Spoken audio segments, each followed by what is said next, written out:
You're technically going to be forced under the law to have some kind of regulation as far as you putting a nail on a horse's foot. Well, that's one of those things I push with farriers all the time. Further and ed, further and ed, further and ed.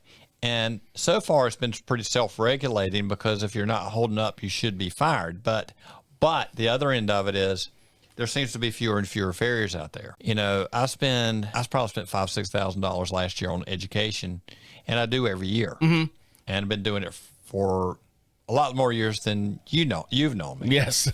But sad to say that a lot of our industry does not, even if you've done a farrier certification, not necessarily follow up after. Well, think about all the other guests that we've had on the show. I mean, since 2021, all the different guests, and the first thing I always ask is, how did you get into the horse business?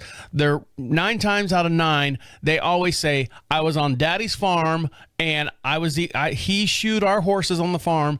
So I took over shoeing horses. Right. But back then it wasn't regulated. So now you've got these people that are on people's farms and horses, and they're in the same situation. But now the government's getting involved with it. And well, it's just like I was talking to a farrier the other day that purchased a forge from a farrier that was getting out of it, and the first thing out of his mouth is, I'm not going to practice in the forge till I start doing those kind of horses. And I'm like, well, if you get a job doing those kind of horses and you can't work off of muscle memory, you're not going to be there. Well, I want to do those kind of horses. Well, you better get good at it. So this is just an update.